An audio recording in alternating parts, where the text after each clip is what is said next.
大人是副使，坐这儿。好。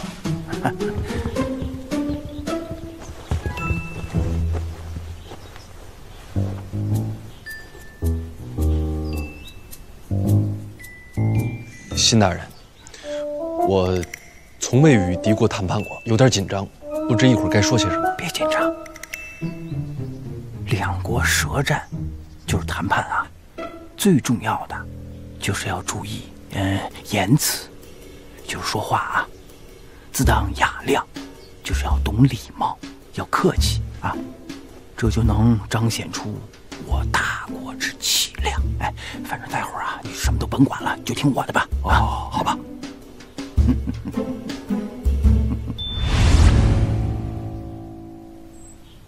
我兄师所占1州之地，绝不可能还你们。那是我国疆土，你国疆土，你国疆土，想要回去，派兵来打呀！要不这么着，我先宣布一下，谈判暂停，等两国打完了以后再继续谈，你干不干？你粗鄙！尔等的嘴脸我早就看出来了。你说的可是真的？那当然了，听我细细道来。来，张兄，这边请，到我府上详谈。这家酒馆的招待小特别多，我来过。小二啊，哎，来了。小二啊，来，给我换个曲子啊。好嘞。好。范大人，这个午后呢，咱们还得接着谈啊，所以呢就不饮酒了。哎，这曲子对了，最适合我等读书人。辛大人，刚才谈判是否过于张扬了些？就是强势。不是大国气象吗？哎呀，将士们出生入死，赢了，我们不强势，对不起这些兵啊。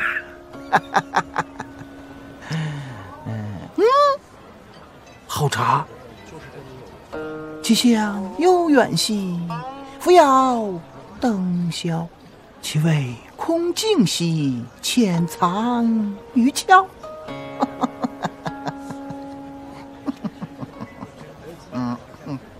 我大军所占1州之地，不可能还，而且你们还要赔付我大军开拔之资，这还怎么谈下去？本来也没什么好谈的嘛。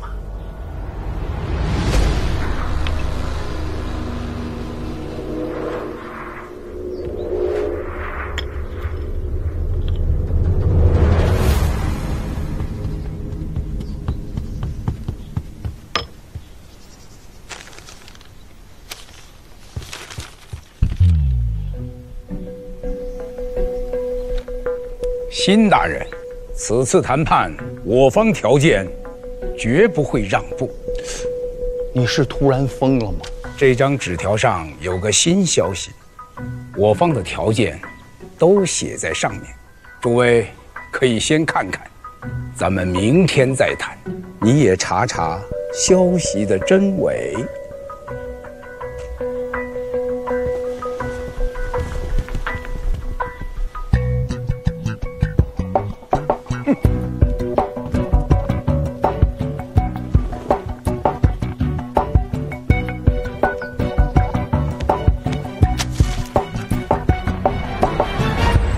这下糟了！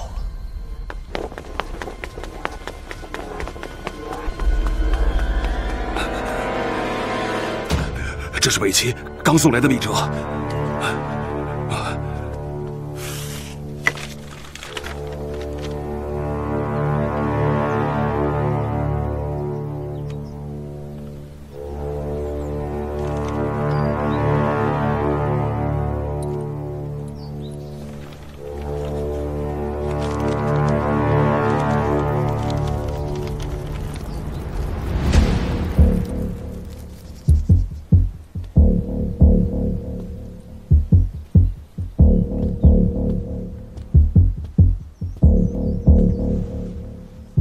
院长，您找我。有件事你必须要知道，冰云被抓了。北齐仅愿意干的，慎重亲自抓的人。人还活着吗？活着。北齐要当他做谈判的筹码，他们要什么？首先要拿回这益州之地，其次要归还战俘，还要给他们北齐死去的兵丁发放抚恤。最可恨的就是这最后一条，他们要用萧恩和司礼礼换回严公子。萧恩啊，监察院地牢里关着那个。没错，那可是北齐的盖世魔头啊，曾经和陈萍萍齐名。那时候陈萍萍率黑旗千里奔袭，以双腿的代价才把他给抓回来。这样的人物要换回去。说的是啊，不过这次国战多亏了严冰云打探军情，传送密报，咱们才赢得那么顺利。更何况他还是监察院严若海的亲儿子。不还，打下的疆土不能还，打下的疆土不能还。其实他们真想要的是萧恩和司礼礼。萧恩不能放，此人归齐必将疯狂报复。作为全国子民，我不能接受。不是放，是换。换冰云回来。我连夜北上，潜入北齐国都，设法救回犬子。此时北上救人比登天还难。作为一个父亲，我必须如此。换不换不是你来定的，学长，也不是我。此事只有一个人能定夺。侯公公在，马上让监察院放人。陛下。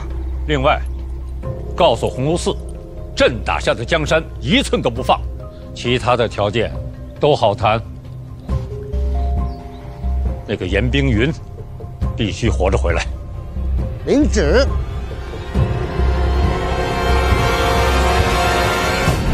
陛下就这意思。萧恩不能放啊！严大人，陛下有口谕。陛下知道萧恩是怎样的人，监察院能抓他一次，就能抓他第二次。严冰云忍辱负重，潜藏在北齐国都，呕心沥血。朕都知道，用一个快入土的老头子换回我庆国的未来，值了。严大人，还有你们，陛下还说了，要严公子活着回家。臣领旨，谢恩。谢陛下圣恩。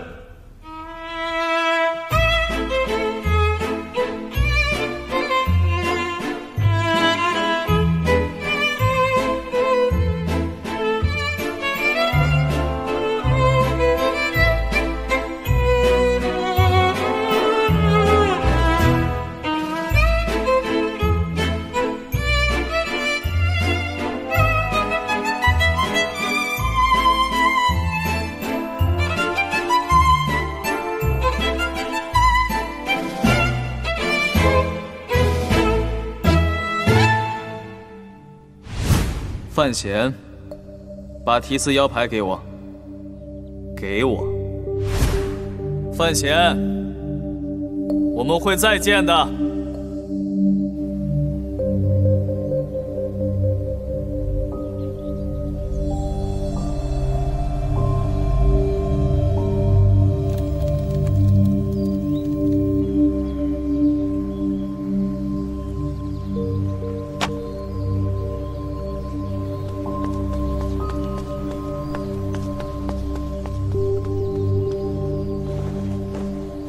陛下，鸿胪寺与北齐那边已经商谈定论，东夷使团那边也已经将礼物悉数转交，准备离京了。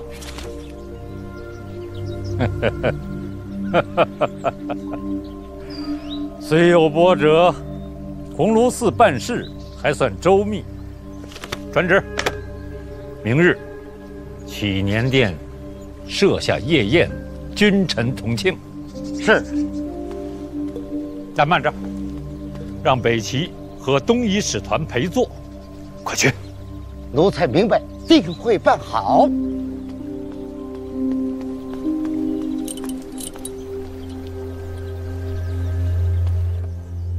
明日夜宴，百官云集，北齐朝臣、东夷使团欢聚一堂，可谓盛事。庄墨涵呢？谁？我是说庄墨涵，他好像没有参与谈判。确实没有。进京都以后消失了一次，之后就一直在屋内静坐看书，再无其他举动。那就古怪了。一代文坛宗师千里迢迢来了京都，结果什么事儿都没做，就为明日吃顿宴席。明日夜宴要想发生什么，转瞬之间天下皆知。院长的意思是说，庄墨涵明日夜宴会有所举动，若有企图，必在明夜。那我们当如何？什么都不用做，瞧着就行。那岂不失了先手？也没其他法子。不知庄墨涵意欲何为，自然无法防范。还有一事，北齐那边送来消息，犬子被擒，或是因身份被人透露。北齐密探里有人告密？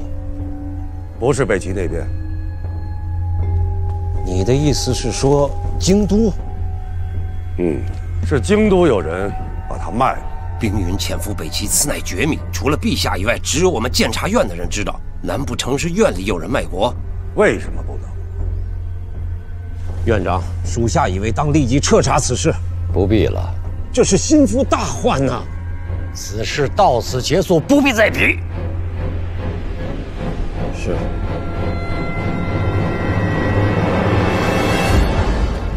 监察院成立这许多年，光阴流转，昼夜时刻，有些老东西也该换了。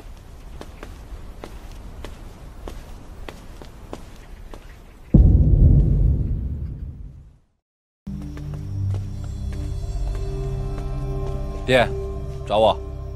回来了，来坐。黄龙寺的谈判告一段落了，明日上殿去稳这些啊。您说的是明日晚上的夜宴？这顿饭有什么不对吗？天下皆知，文坛泰斗尽在北齐。早些年，读书人甚至以北齐科考高中为荣。今年虽好些，但要说到文人，我庆国总是略有逊色呀。如今庆国文坛把希望都放在你身上。我？文坛？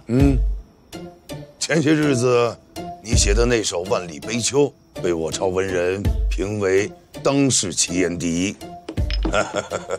哎呀，私底下很多人在说，这年纪就有如此成就，将来未必输给庄墨涵。我就写了这么一首诗，这也太草率了吧？一首诗是少了些，只是我朝盼文韵，如求甘霖。司马也当活马医了。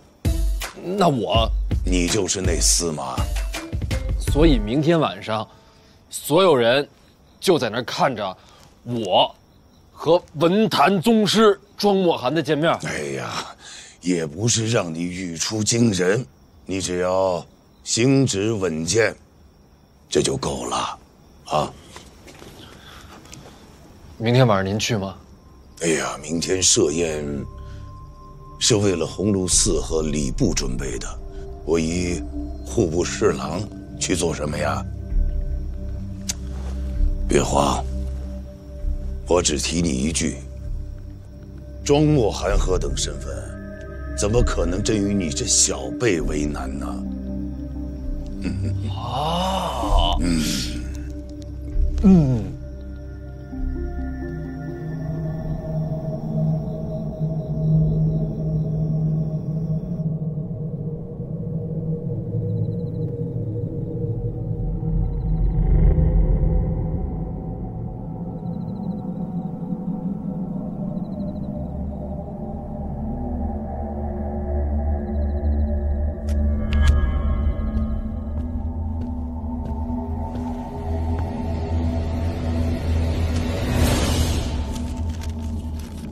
明日夜宴，范闲议之，烦请庄先生为此子声明。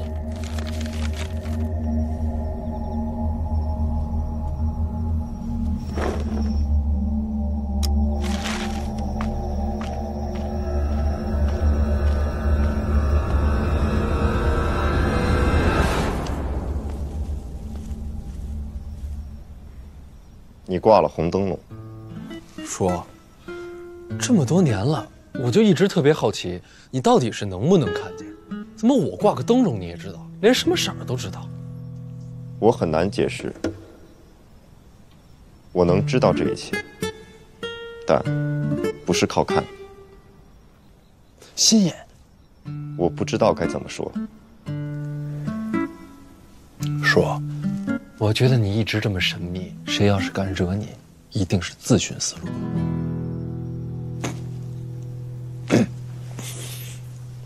走走走，咱们话归正题。明日夜间，皇室在祈年殿设宴。祈年殿？嗯，跟王启年有什么关系？跟谁？王启年。说。我觉得你不只是神秘，怎么最近思维也这么跳跃了？思维？我觉得祈年殿跟王启年没什么关系。好吧，说正事儿啊。明日宴席主要是为了庆祝北齐一役尘埃落定，也算是件盛事。哦，你就不问问我为什么要找你过来？我不问，你就不说吗？你说的好有道理啊！好，明日宴席散后，咱们夜闯后宫。决定了。一场盛事过后，正是松懈之时。好，计划不变。我引开洪慈祥，你入太后寝宫，找到钥匙。还有最后一个问题，我不知道太后会把钥匙放在哪儿，所以藩长需要花些时间。他枕头下床板处有一处暗格，紧要东西都在里面。你怎么知道？小姐当年翻过。老娘为什么要翻太后的暗格啊？老太太寡居多年，看上去一本正经，不知道私底下会不会藏些情书。这是小姐当年原话。他就为了看点八卦，就去翻当朝太后的家底。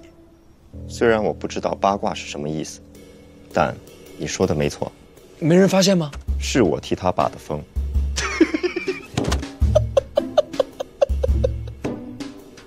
你笑什么？千言万语，一时不知如何形容。形容什么？唉，先不管这些。总之，最大的难题，老娘当年已经帮我解决了。现在，只要确定钥匙在哪儿，我10有8九能拿出来。盗走钥匙，老太太怕会发现，放个赝品回去。你没见过正品，怎么事先做好赝品？这个我有办法。好，明日夜里，在这儿等我。好像有人来了。我约的。你约了人？大人，进来吧。深夜叫我前来，是有何吩咐？有个事儿想问你。大人，请问。祈年殿跟你什么关系啊？应该没什么关系吧？那就对了。什么那就对了？没什么。自己坐。嘿，大人不必客气，我站着就行。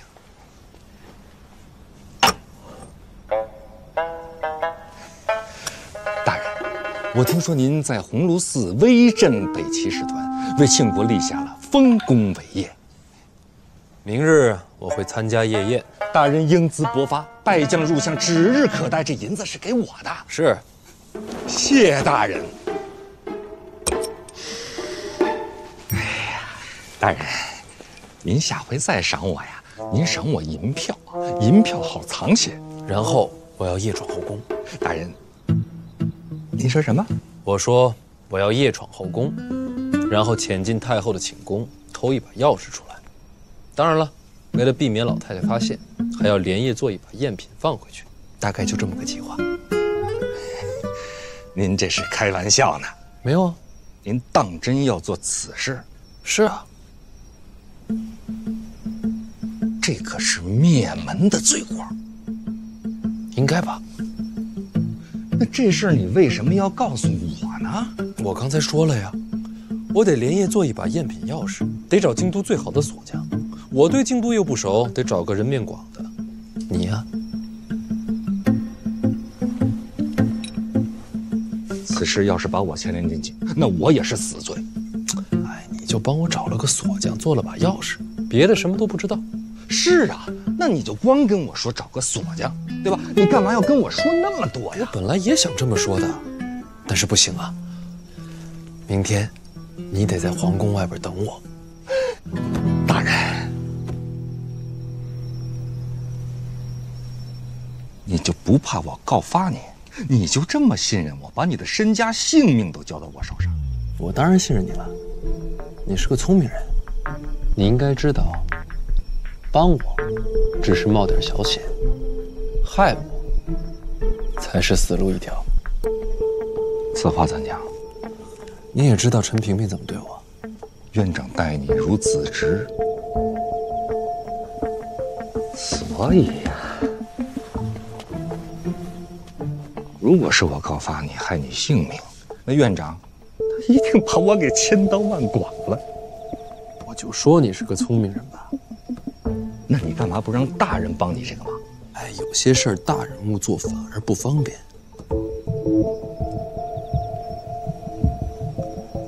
我还能说什么？随便你啊。我认识个好锁匠。好，让他明天晚上等我。好。从今往后，你每月俸禄再加10两。这可是抄家灭门的买卖，你就加10两，你不觉得他有点少？不要，要。下回给银票。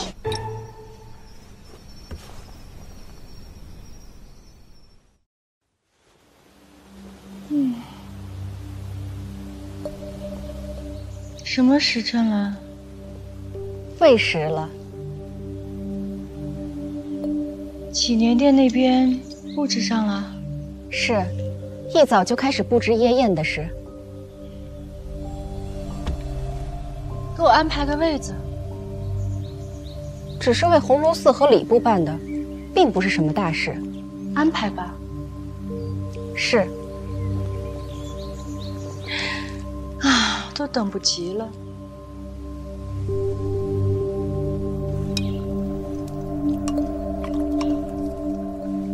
问过了，祈年殿夜宴酉时左右可以入席。殿下，您如此这般吃喝，宴席上又怎能吃得下去啊？这样的宴席，就是喝酒唱赞歌，怎么可能吃得饱？也是，这样的酒席也是走走过场。殿下，您实在没必要特地去。范闲处死的差事办成了，我自然应该当面祝贺他一声啊。这范闲不是已经入了太子门下吗？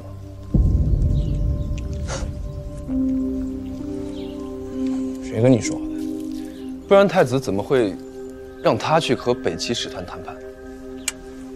范闲这样的人物，太子收服不了的。我跟范闲相见不多，却如遇知己。范闲啊，性子跟我一样，不是甘居人下的。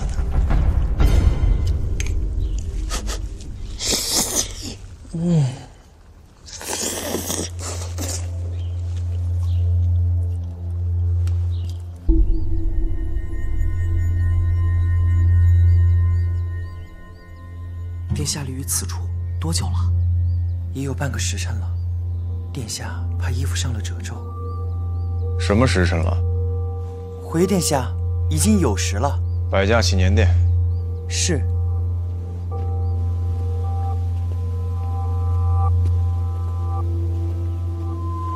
庄先生，车驾已备好，可以出发了。东西我来帮您拿着。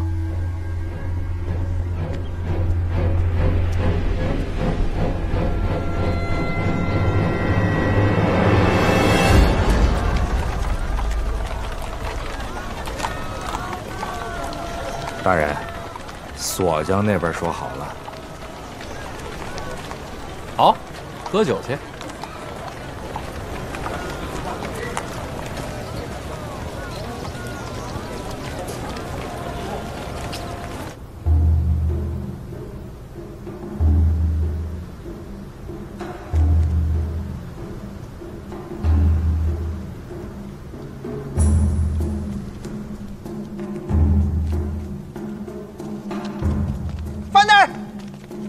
范大人，哎呦喂，辛大人，真是有缘，确实有缘。哎，范大人怎么不穿官服啊？哎呀，不就吃个饭吗？我又不是什么大官。哦，那好，那待会儿我得多敬您几杯啊。二位大人，循例盘问，若是有什么利器，可不能带入殿内。赴个宴还带什么利器呀？哎，范大人，你听，这个礼乐就是礼部准备的。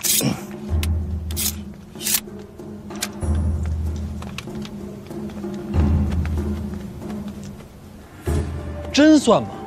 钢针这么长？哦，不行的。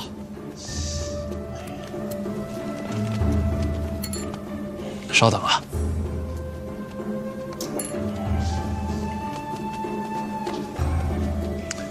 现在没了。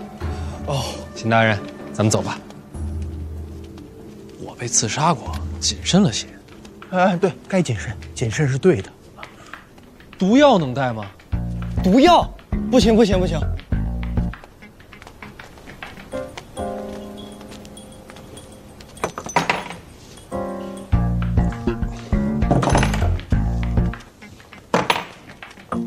范闲，哎，殿下，这是哪一出啊？哎，别碰，我自个儿调的毒药，宴席里不让带。真不愧是飞阶的徒弟。毒得死人吗？那当然。给我一包。不成。为什么？回头陛下跟太子那边出了事儿，我这没法交代。也是，那算了。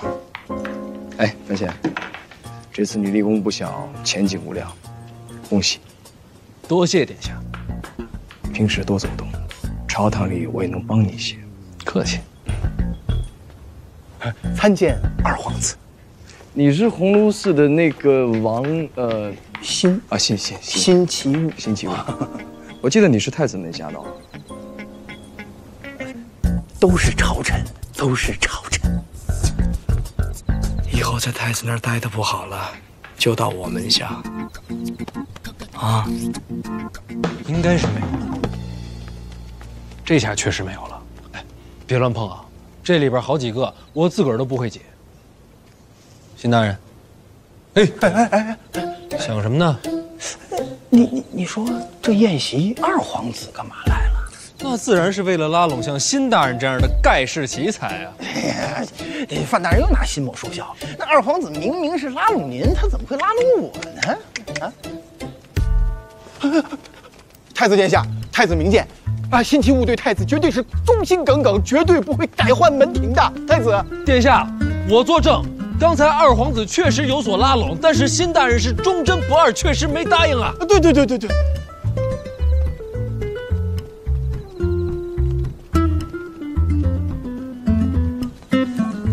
多谢范大人慷慨之言，跟我客气什么呀？放心，殿下没那么小气啊。是。哎，不对呀，范大人。刚才二皇子说那话明明是拉拢你呀，那怎么现在反倒是让您帮我撇清关系啊？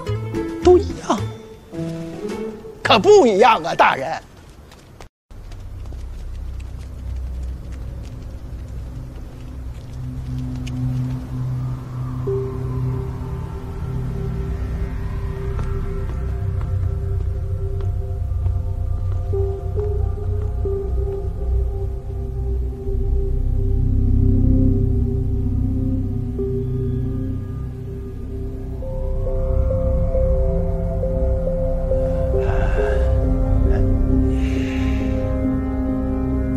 公主也到了。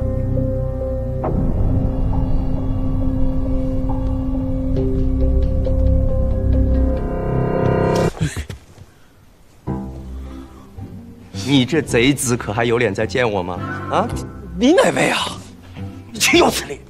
当日行凶伤人，你居然在这儿装不认识我啊？郭少，哎呀，好久不见！你看你这伤好的也差不多了，真好。你居然敢把我给忘了！慎言慎言，你这话说的好像怨妇。你这个恶贼，你做的那些事情，我都在心里记着呢。越发的像了。你来干嘛？他来干嘛啊？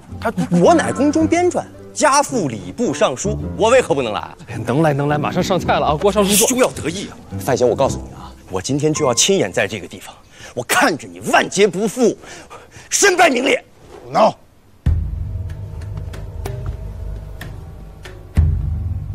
父亲，这是什么场合啊？回去坐着。是。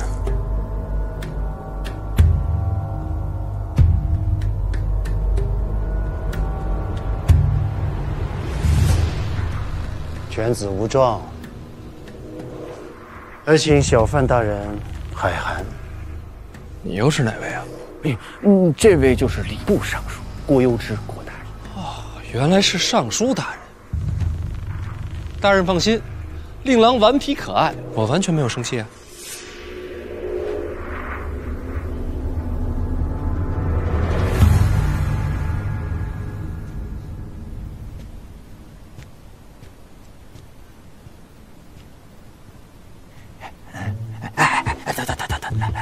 别左顾右盼了啊！这边是咱们的座啊！来，这边，咱们这边，来，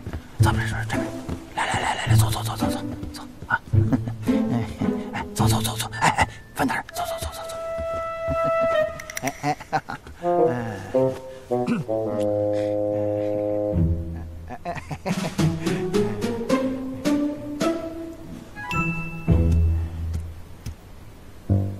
范大人。郭宝坤也是太子门下，我看二位还是和解了吧。我倒是没事，你看他一眼。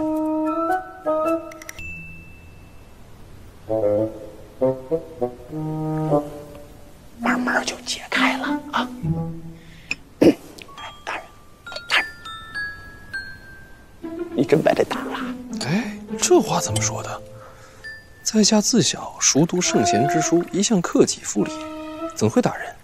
那头几天在当街还杀了个北齐高手呢。这酒不错。是，不错。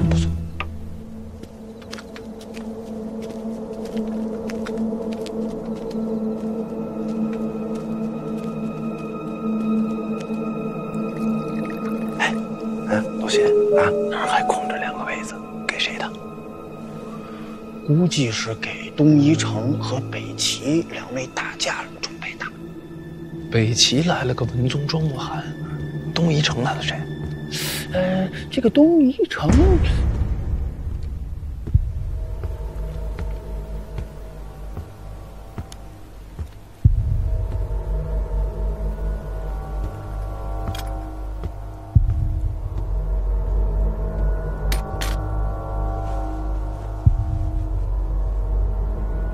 范大人，没事吧？此人为何持剑入宫？四顾剑门下，向来都是剑不离身，陛下特准的。四顾剑门下，他就是大宗师四顾剑首徒云之兰。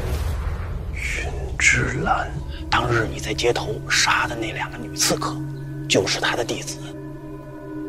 这次东夷城派使团来到京都，也是为了此事。他卖酒吗？这个倒是没听说。大人何出此言啊？听着像酒的名字。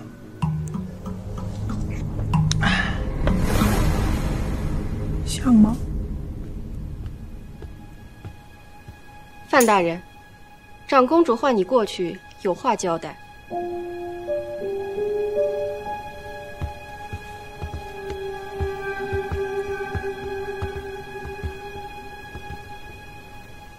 曹见贤，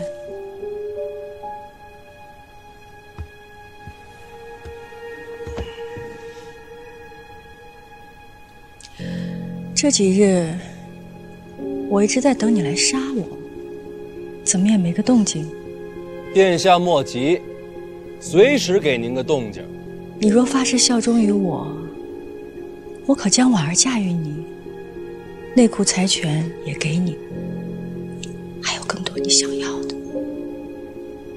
那我要是想要你滚出京都呢？伟大的愿望，一定要试试看。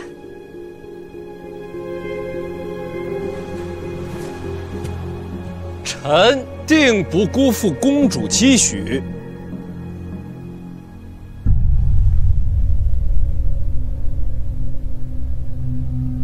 嘿，范闲跟姑姑倒是相聊甚欢，不知道在聊什么。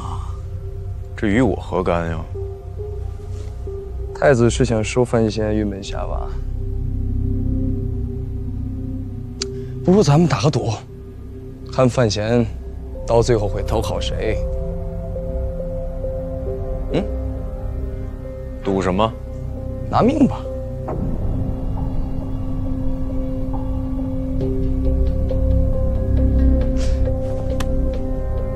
好像臣开的这个玩笑不符合礼数，太子殿下恕罪。好啊。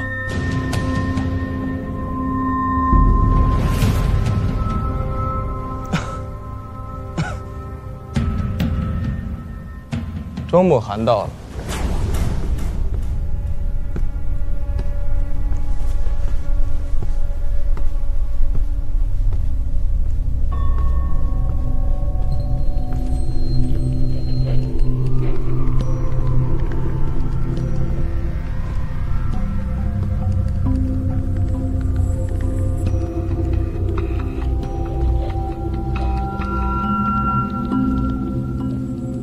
你还从未见过庄先生吧？或是天数，北齐出了这么一位文坛大宗师，数十年来视经著文，著作等身。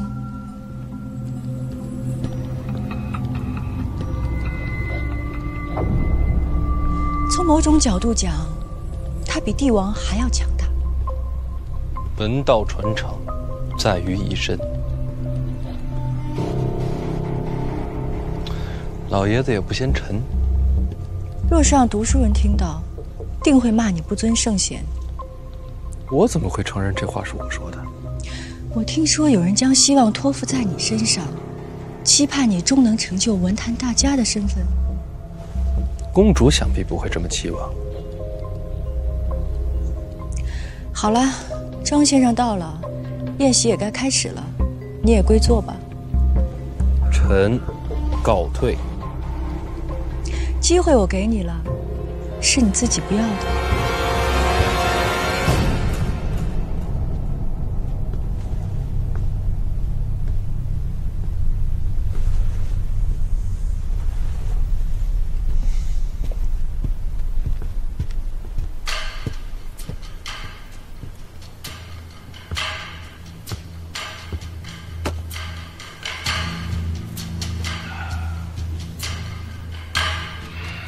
陛下驾到！这边。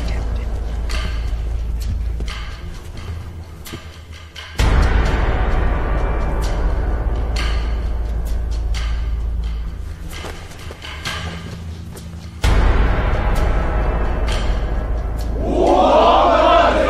万岁！万岁！đứng身吧。谢陛下。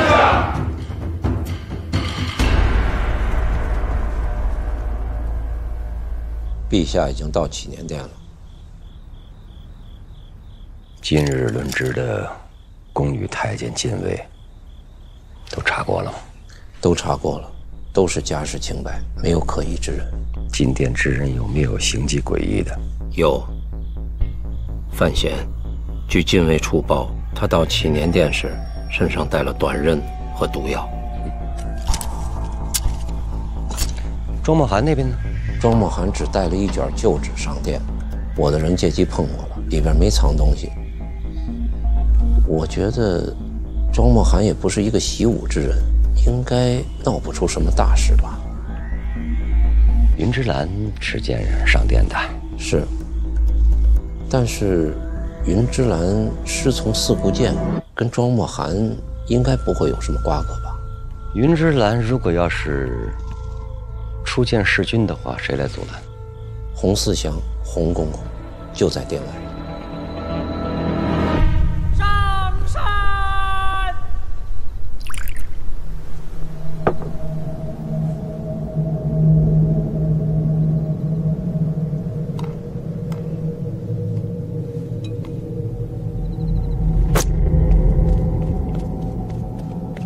洪公公，是只夜枭。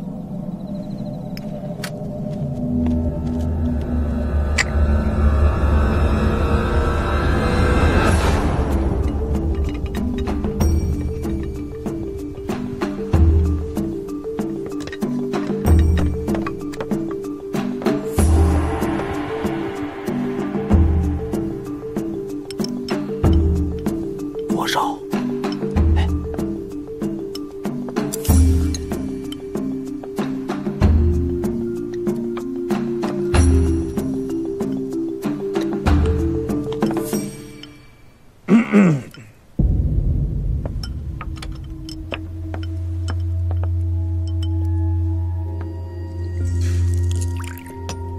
范协律，范大人叫你呢，叫我啊，叫我什么呀？你是太常寺协律郎，这是官名儿。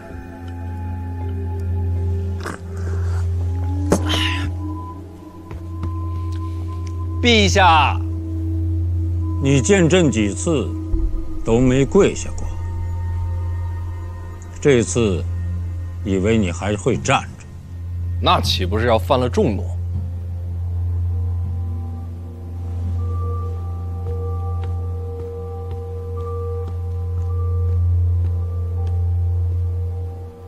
看你的眼神里恍恍惚惚，你还挺贪杯是吧？回陛下，场面如此之大，臣难免有些紧张啊。云之兰，你的那2个徒弟，就是他杀的。我知道。别看他年轻，可有点本事哦。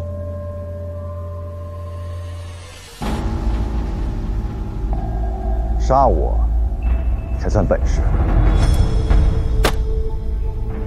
四顾剑的徒弟，就是有点傲气。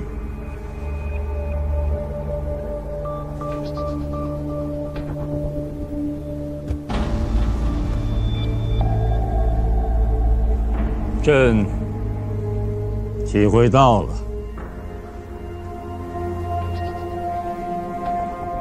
范闲，鸿胪寺传来折子，说你这次差事办得不错，大战由你而起，也由你而终。朕不想当众赞扬你什么，来，陪朕喝上一杯。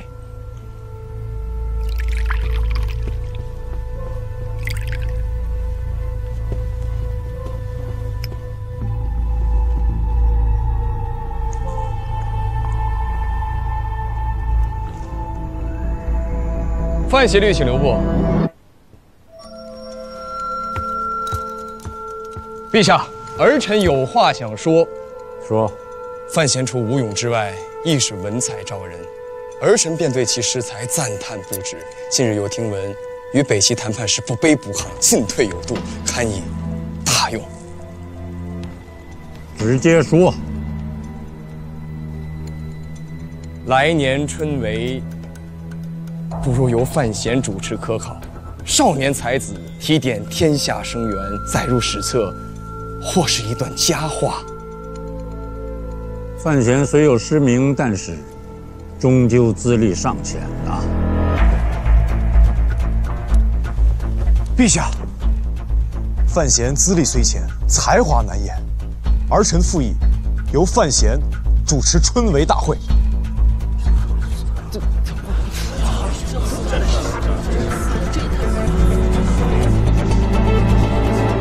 离春闱还有些日子，到时候再定吧。你们都下去吧。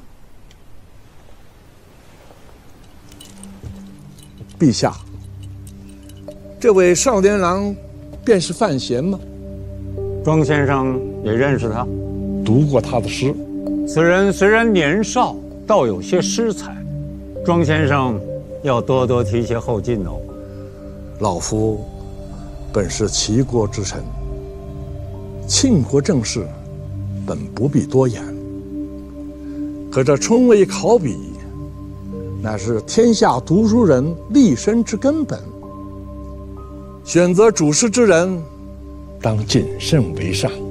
庄先生说的极是，春闱的事儿，确实应该慎之又慎。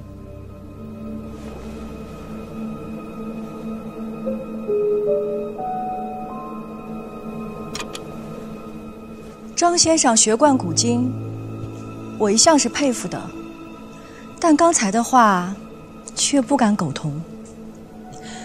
我虽是一介女流，见识浅薄，却也读过范闲那篇七言。此人是很年轻，但仅凭这首诗，便可看出才气逼人。先生刚才的话隐隐针对范闲，莫不是担忧少年郎后来居上，将来名声盖过先生？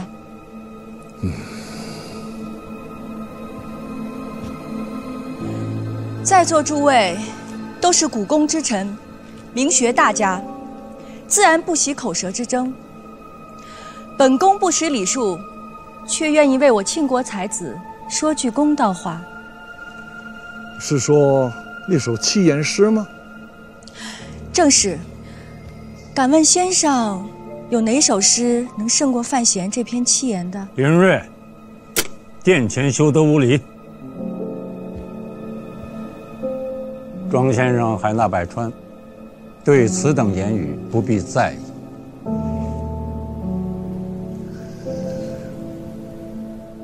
风急天高猿啸哀，楚清沙白鸟飞回。无边落木萧萧下，不尽长江滚滚来。万里悲秋常作客，百年多病独登台。艰难苦恨繁霜鬓，潦倒新停浊酒杯。真是一首好诗，我写了一生的诗，就没有一首能与之相提并论的。这么说，庄先生是甘拜下风了？这诗的前四句是极好的，可世人都说，这诗中最精华的是后面四句，后四句自然是绝句。唉，可惜呀，那不是范先生所写。这诗是范闲抄袭的？是的。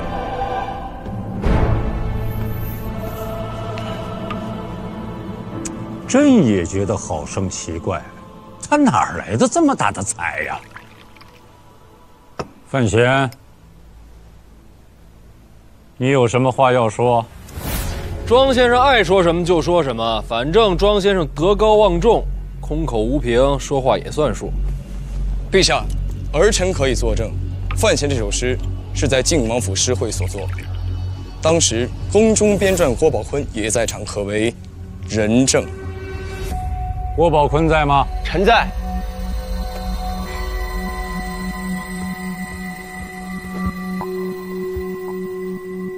这首诗是范闲做的吗？是。这么说，庄先生是蓄意构陷了，或是被什么小人蒙蔽，所以才有此误解。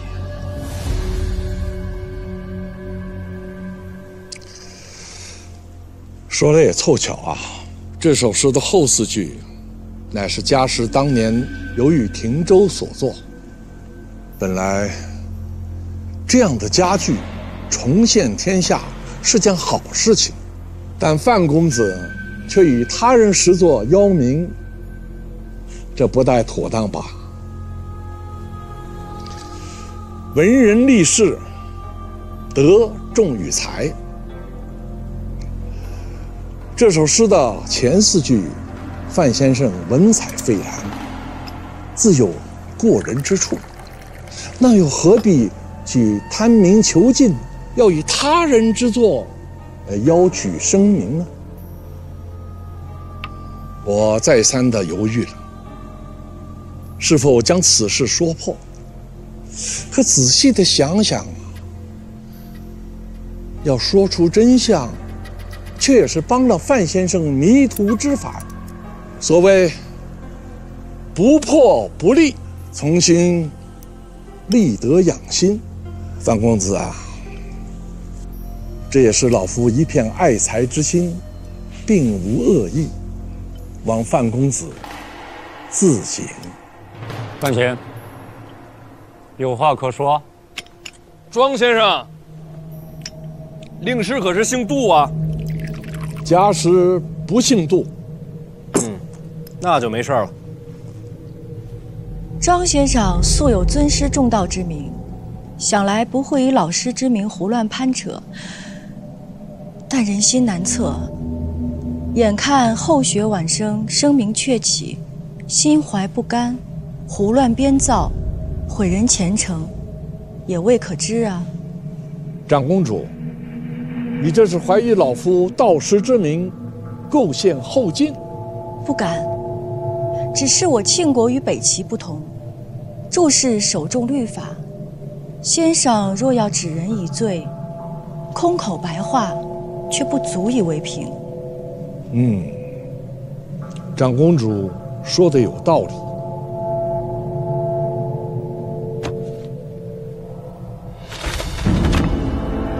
请看，这是当年家师亲手所写，这算不算得上是凭据啊？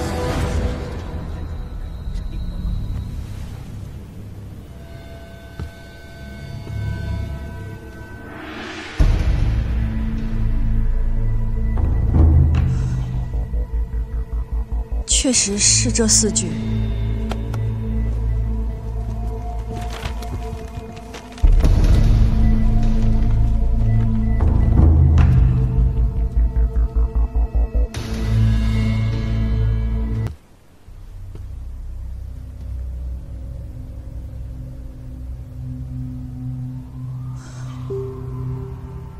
确实是这4句。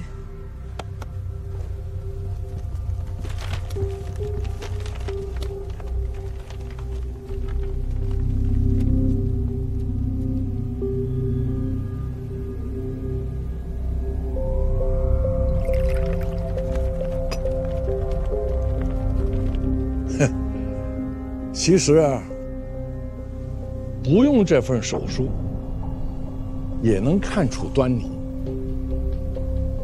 这首诗的后4句，其中之意苍凉潦倒，要不是经历过人生的大起大落，怎么能写出这样的意境？可范先生，你年少风光，怎么也有如此悲凉的心境呢？少年强说愁，过犹不及。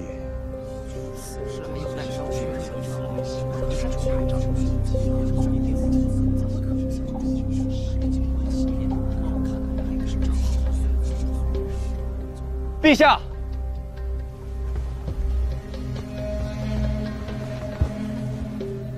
陛下，范闲欺世盗名，无耻之尤，如此这般行径，真是将我朝文人的颜面都丢尽了。恳请陛下，将这文贼革去功名，逐出京都，今生永不录用。郭少，既然我丢尽了庆国的脸面，为何你如此欢喜雀跃？胡说！我这是愤慨，我这是不耻与你为伍。庄先生要在殿上辨真相，郭少何时知情的？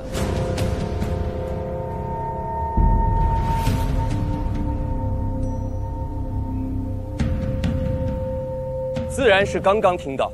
那为何我今日一到祈年殿，郭少就言之凿凿说今日便要看我身败名裂？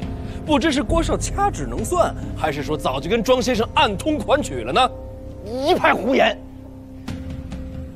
暗通款曲可以用在这个地方吗？啊，好了，什么时候了，还讲究用词？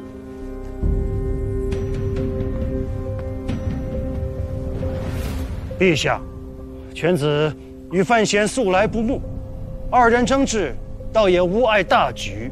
如今关键在范闲这首诗里，既是抄袭他人诗句，则理当重罚，否则难以平息天下悠悠众口。还是尚书大人厉害，一句话说在痛处。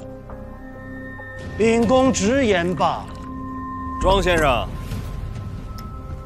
你说的没错，这首诗是我抄的。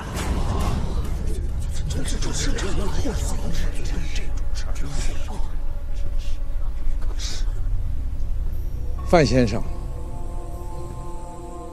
知过而直言，是谓勇也。范先生经过此事，必成大器。您先别忙着夸我了，庄先生，我替我自己抄诗，你替你老师抄诗，咱们俩也算是半斤八两。说起来，你还不如我来的直爽。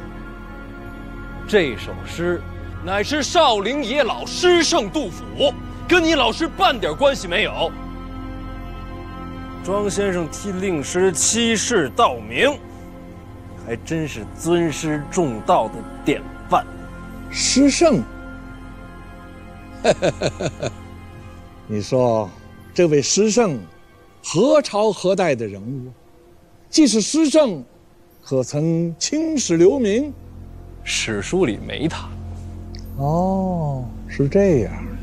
因为他的诗属于另外一个世界，一个有着千载风流、文采耀目的世界。难不成他是传说中的仙界？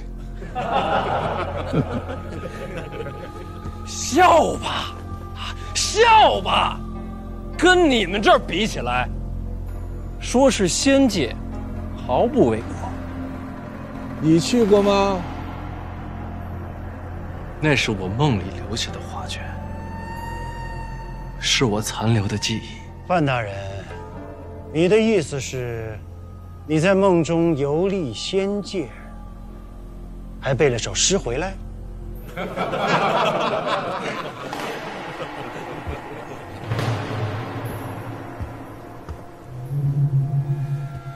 陛下，范闲所言过于离奇荒谬，如此狡辩，实属欺君，请陛下圣裁。庄先生，你老师做的诗多吗？家师注释良多。那不为人知的也多吗？识海勾陈，少于人知的，竟是刚刚展示的那一首。哼！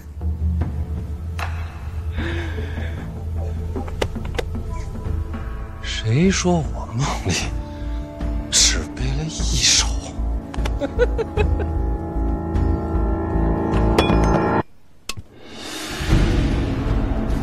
来，莫来！范公子，若是要作诗，老奴独胆，愿为你抄录。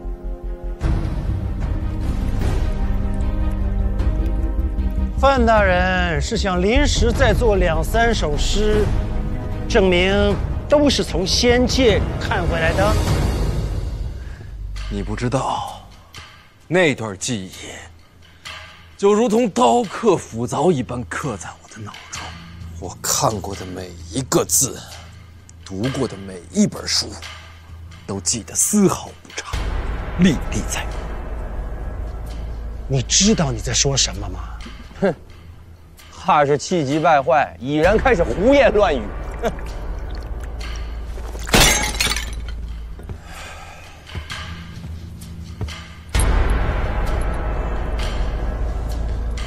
君不见黄河之水天上来，奔流到海不复回。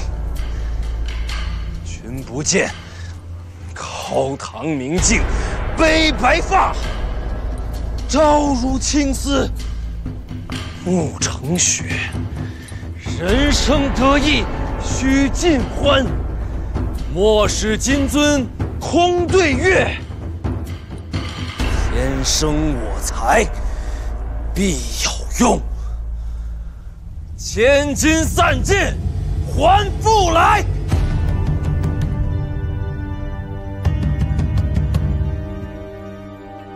春花秋月何时了？往事知多少？问君能有几多愁？恰似一江春水向东流。不知天上宫阙，今夕是何年？我欲乘风归去，又恐琼楼玉宇，高处不胜寒。起舞弄清影，何似在人间？醉里挑灯看剑，梦回吹角连营。800里分麾下炙，50弦分塞外声。沙场秋点兵。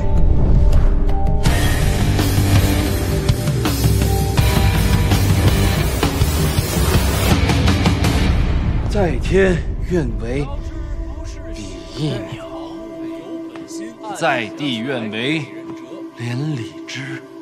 莫愁前路无知己，小桥天下谁人不识君？三春月照小楼昨夜飞半，双栖万物墙角数枝梅，月明中来最美者要事权贵，国破身何在？城春抽刀断身，战时花溅泪，地恨你。志士人人今夕身无彩凤双飞翼，身有灵犀枪管悠悠双花马，千金裘，呼儿将出换美酒。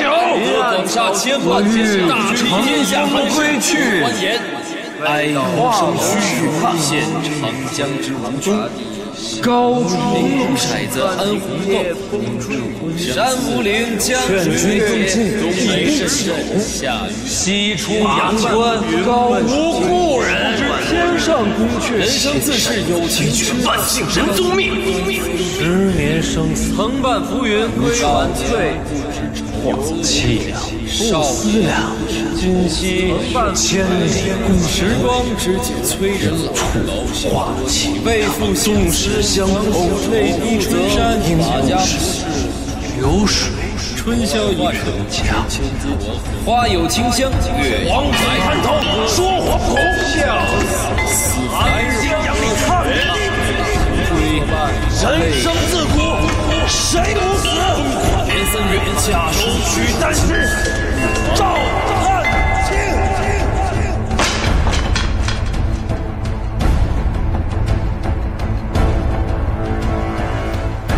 前不见古人，后不见来者。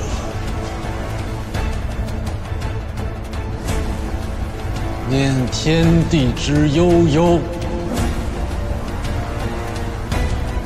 徒怆然而涕下。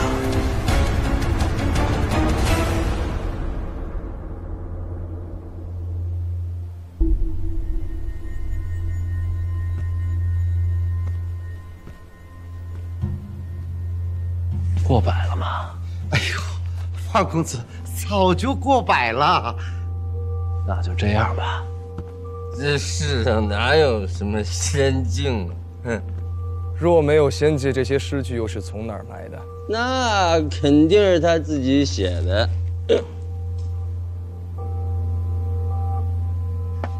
就算这些诗都是他自己写的，就算他写了千首万首，也不能证明那首七言它不是抄袭的。随口吟诵便是千古名句，这样的人何必去抄？又怎些去抄？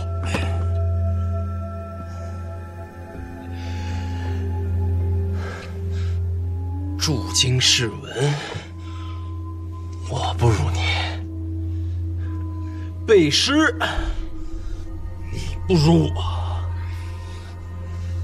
做文坛大家，我不行；做人，你不行。